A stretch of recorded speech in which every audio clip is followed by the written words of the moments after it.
Hi everyone, Petrik here. So for today's video, this will be a book review for an upcoming fantasy debut, one of my most anticipated debuts of this year. And you might have heard about this book from one of Brandon Sanderson's videos regarding the cover reveal of this book. And yeah, I am talking about the Dollmakers by Lynn Buchanan. Remember when I read and reviewed the Silverblood Promise by James Logan? Back then, I reviewed it in November and the book is slated to be released in April 2024. So that book is not out yet. But thanks to Matt Bialer, the agent behind Lynn Buchanan, and also Patrick Rothfuss and Ted Williams and many other authors, I have the opportunity to read and review the Dollmakers 6 months earlier than the release date, because this book is slated to be released in August 2024. So let's talk about it. This review will be spoiler-free, and I think the Dollmakers is guaranteed to be one of the strongest fantasy debuts of the year 2024. When I read the Silverblood Promise by James Logan near the end of last year, despite how much I loved it, I felt a bit unsure at immediately calling it as the best fantasy debuts of 2024. I have no doubt it will be one of the best fantasy debuts of the year, but as the absolute favorite debut of the year, that remains to be seen because of books like the Dollmakers and other favorable candidates. But since I saw the concept artworks and read the premise behind the Dollmakers, I was interested instantly. The beautiful front and back cover art by Ashley Mackenzie sealed the deal even more. It helps that the author is a big fan of the Fullmetal Alchemist just like I am, and I believe the love toward Fullmetal Alchemist is partly reflected in the novel. I will get around to that later, but before I really begin my review, you might have heard me call this one a standalone novel. I got this notion from the blurb listed by the publisher on the Amazon page of the Dollmakers. And I have to say, although there is no cliffhanger and the book has a satisfying ending, the Dollmakers is not a one-off standalone novel. There will be more books or direct sequels in the series, which I believe is titled The Fallen Peak. Regardless of whether the Dollmakers is a standalone or not, Buchanan has delivered a well-polished and unputdownable narrative with a cast of characters with distinct voices. So what's the Dollmakers about? The Dollmakers takes place in a world centered around destructive and all-consuming monsters, and mostly the artisans in charge of creating magical dolls designed to fight this force. In the country called One, Dollmakers are vital members of the community. An artisan's doll is the height of society's accomplishment, and a guard's doll is the only thing standing between the people of One and the shot. Vicious, cobbled monstrosities that will tear apart any structure, living or dead. One of the main characters, apprentice Shun of Pearl, is a brilliant doll maker. With her clever dolls, she intends to outsmart and destroy the shot once and for all. A destiny she has worked her whole life toward accomplishing. But when the time comes for her dolls to be licensed, she is told by the licensor Matok that her dolls are too beautiful and delicate to fight. A statement that wounds her confidence and infuriates her. The shot killed everyone she loved. How could her fate be anything but fighting them? To help her see a new path for herself, Shion's mentor, Nock, sends her on a journey to the remote village called Web, urging her to glean some wisdom from Ikiisa, a reclusive and well-respected guard doll maker. Xian will have to convince the citizens of Web of her talents and the licensor guild to reconsider and grant her a guard's license by any possible means, even if it is done through the dirty act of deliberately cheating, scheming, and lying. The Dollmakers is a coming-of-age story with themes of ambition, revenge, letting go, dreams, and artistry done right. However, to experience the fulfillment of the narrative, Buchanan requires her readers to be patient with one of the main characters, Xian. To put it simply, for more than half of the book, Xian is an extremely arrogant, hot-headed, childish, selfish, infuriating, and unbearable character. Do not expect to fall in love with the main character quickly. The most fitting character comparison to Shun, in my opinion, is Rin from the Poppy War trilogy. Now, I know. I get it. I know what you are thinking. Some of you might be put off by this. Rin from the Poppy War trilogy is a super polarizing character with her uncontrollable, intentionally written personality that gets worse with each book in the trilogy. Every reader will have different levels of patience, criteria, and connectivity with the characters of every book. I don't need to like the main character to categorize them as well written. Some might need it. In my opinion, When an author succeeds at making the character achieve their storytelling vision, there's a good chance I might consider that a well-written character. But it matters a lot that the characters need to fit their personality, background, and nature. Development shouldn't feel out of place. And I am sure Xian is intentionally written to make readers angry at her first. If you, like me, were pissed at her and you wanted Xian to be humbled so badly, then Buchanan has executed her job. And here's the thing, you can rest assured that unlike Rin, and despite how insufferable Xian was throughout the first half of the Dollmakers, Xian gradually transformed into a better person.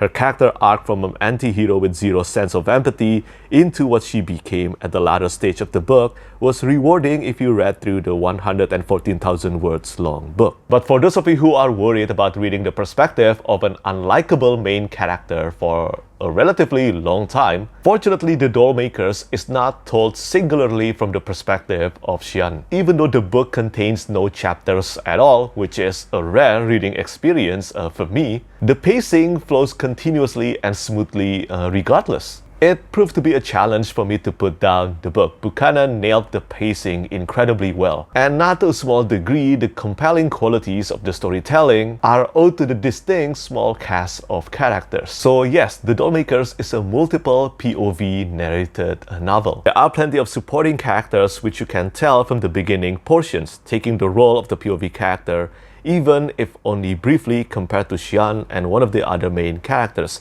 Iki-Isa. For me, Iki-Isa is a genuinely relatable and likable main character. She too has her own nightmares and struggles to deal with. And Iki-Isa, unlike Xian, is an antisocial, anxious, and compassionate dollmaker. Honestly, I did not feel too sad for Xian because she behaved awfully for more than 200 pages. But Iki-Isa is a different story. I seriously felt saddened for her, Bubble, and her many unnamed dolls. They have dealt with so much, and Xian is not making Iki-Isa's life easier. The dynamic contrast and development between the two main characters are integral to the storyline. They are a big reason for enhancing my investment in the story. As you can probably tell, I'm a fan of character-driven stories, and The Dollmakers, in addition to a unique and well-established world building, definitely count as one. The two main characters aside, we also have Dola, Licensor, Matok, Nock, Marble, and the mysterious Rogue as brief POV character. And guess what? Every single one of them was captivating to read. Above everything else, Buchanan excels at writing characters and characterizations. For example, Marble, one of Xian's dolls, has only one POV sequence within the entire book, and I felt emotionally invested in the intelligence and fate of the character already. It is one of the best moments in the Dollmakers, and that is saying a lot. My initial worry about the book containing only chapter breaks is unfounded. This format ends up being an extra amplifier for the tight storytelling. It was so effortless for me to differentiate which character's mind I was reading from. And although this is a debut novel, Buchanan's prose felt so professional and polished. And as I said in the beginning of this video, the publisher marketed The Dollmakers as a standalone novel, but in reality, it is undoubtedly the first installment in the series. And it is written like one. I have no idea whether there will be a direct sequel to The Dollmakers, or maybe the series will turn into a series of standalone novels. But from my analysis, it would be odd to not read the next title from the perspective of Xian, Iki-Isa, or Rogue again. As the first volume, I think the world building has enough foundation for the next books to build upon.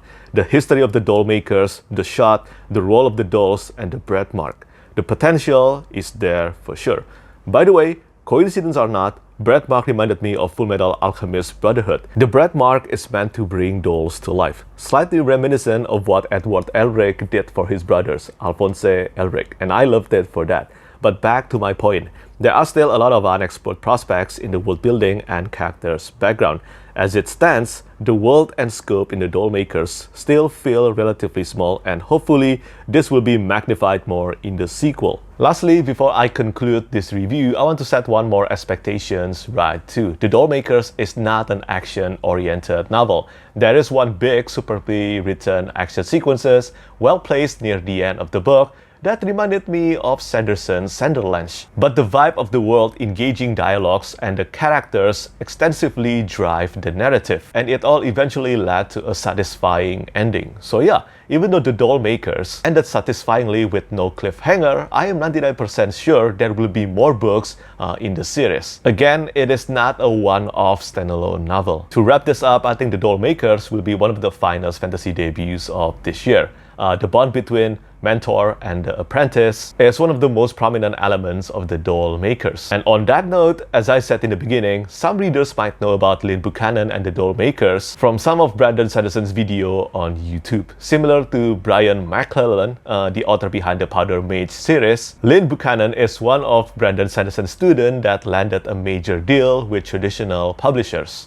And this is not a sign that the Dollmakers is similar to Brandon Sanderson's stories, not at all. But the small and the impactful lines delivered in the passages reminded me of reading the great parts of Sanderson's Cosmere books. This is only the beginning of Buchanan's bright career. It is an exciting novel, and as far as debut goes, I like the Dollmakers much more than Elantris by Brandon Sanderson. With a vibrant and intriguing world where human and dolls must work together, infused with compelling pacing and distinguishable voice of the main characters, the Dollmakers will make readers lose sleep over reading it. Will this become my #1 favorite debut of the year? It is still too soon to tell. There are still a few more fantasy debuts that I want to read before the end of the year. However, the Dollmakers will unquestionably earn a spot in my list of favorite books of the year 2024. So yeah, that's it. That's pretty much my spoiler-free review on The Dollmakers by Lynn Buchanan, the first book in the Fallen Peak series.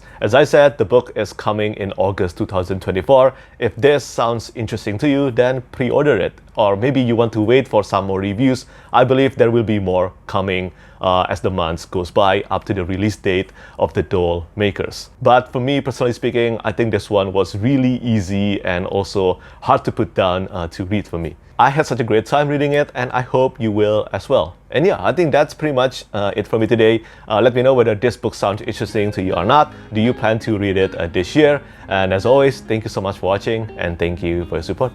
Bye bye. Lastly, I want to say thank you so much once again to all my patrons who keep on supporting me.